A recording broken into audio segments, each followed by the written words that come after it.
Pocket tens. Dece, dece. Also, this hand is dece. Mike Watson has jacks in the small. And you gotta think, man, Watson's had a pretty high 3-betting frequency out of the small blind today. Yeah. And every other player at this table has noticed that. And sometimes Watson has had it. You know, we saw him have ace-king in the small blind before, and, you know, here he has jacks, but sometimes he hasn't. And so how will Ensemble respond? I'm not sure if Mike intended to raise. Yeah, that's what it seemed like. And accidentally just called, but we are going to go heads up to the flop, and it is a domination situation. Well. And that is a dangerous flop for Arnaud Ensemble. Two overs to the board, but Mike Watson still with the better hand and a 9-1 favorite here. He's checked it. Yeah, regardless of, you know, what happened there pre-flop or what Watson's intention was in terms of calling versus 3-betting, there's not a whole lot for Ensemble to feel scared about with this board.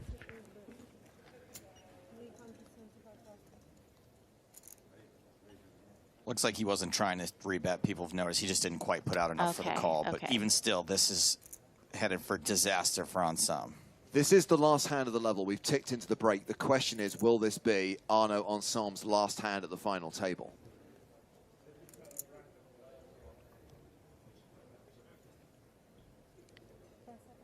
It is going to be hard to get away since, again, I think for sure you would imagine Watson would have found a 3-bet with queens plus. You know, having Ensemble covered, Ensemble starting this hand with about 37 bigs or so pre-flop.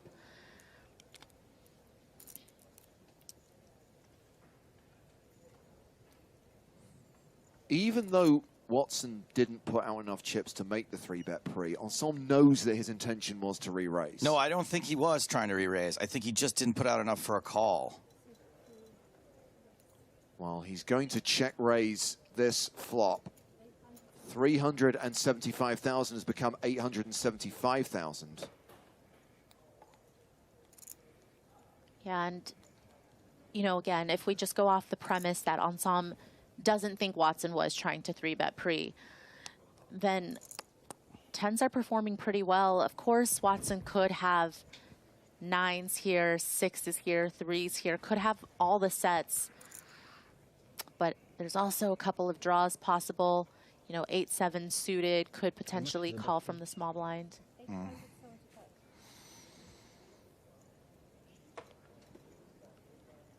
Beating, you know, ace-9 suited. That would call from the small blind. And perhaps check raise here with top pair, top kicker to deny equity to 2 overs. A lot for Ensemble to think about facing this raise. Ensemble shoves. And Mike Watson. Yeah, Watson doesn't love this because Ensemble could have all of the bigger pairs that have jacks beat.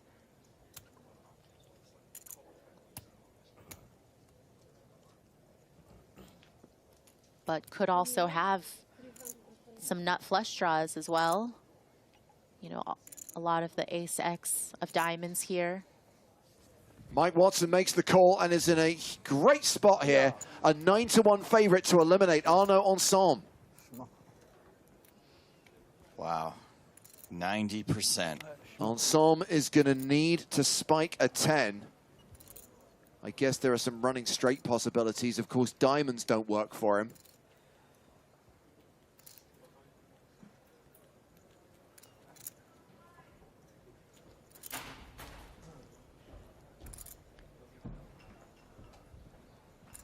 We've played more than 2 hours without losing a player. Are we going to bust Arnaud Ensemble on the last hand of this session? The turn card is the King of Hearts, leaving Arnaud Ensemble with 2 outs, and the 1 time has been invoked. How many lives does the cool cat have? Needs a 10 on the river, or we're down to 5. It's a 6th. Arnaud Ensemble is eliminated in 6th place. Such disappointment, but nonetheless, a cash of 180,900 euros. Meanwhile, Mike Watson, 12 million chips, pulling ahead of the rest of this final table. Mike Watson's going to have 80 bigs at the new blind level. And how crushed, how devastated is Arnaud Ensemble right now? I mean, you can hear it in the room. Just silence. The rail that made so much noise every time he won a hand, deathly silent. Yeah, I'm not sure. You might be right. I thought I gave it. And the PS5 will be ready whenever. Ensemble will collect his cash of nearly 181k. That's very sweet.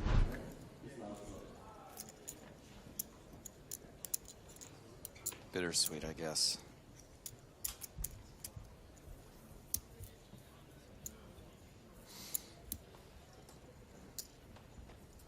The money is one thing, but the win means so much to these players. Make no mistake about it, they want that title, they want that trophy. And to come this close and yet fall so far could be devastating. But what a spot for Mike Watson now. So many chips, nearly a 2-to-1 advantage over Leonard Mauer, who sits in 2nd place on the leaderboard. I mean, it went from everybody being kind of even to Mike kind of running away with this. You would not have expected there to be a collision on the flop between these two hands, but somehow the poker gods provide. Tony Gregg bets 400,000. Seems like a pretty obvious spot for a just call.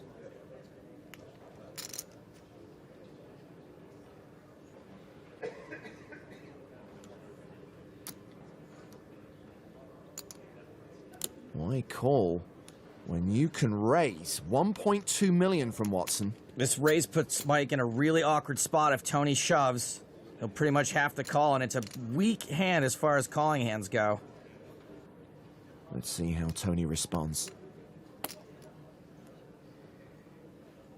Allin. Greg's going with it. Oh, Mikey. What have you done? I think I know what Mike has to do, but don't forget, he's making a decision for one of the biggest titles in poker. Hard for him to know, but it's pretty much 50-50 here. That it would be correct for him to call. He does call! Here we go. Let's flip that coin. This is a good one to see for you. A really good one. Really good one. Mike has 12 outs twice. This is why they make a deal. I can't really picture you holding up 7-4 off for the winner's photo, you know? It's like too dirty. It's a great hand. You need a prettier hand than that. Gotta build my image. If Mike hits, we have a winner. Just don't turn me dead like you did to Philip. That's true. Offsuit 9. Just Yeah, you can turn a pair or something. He does turn a pair. well dealt. Mike Watson now has 16 cards he can hit to win the PCA. 4s, 5s, 7s, and hearts, all working for him. That's a lot of outs. Is it too many? The river is a heart, and that means it's over! 7-4 in the winner's photo. You get it. Tony Gregg is a runner-up again. Mike Watson wins the PCA 2016 main event. Two very deserving players made it to heads up, and this one just went Watson's way. In 2008, he won a WPT. In 2016, he takes down an EPT.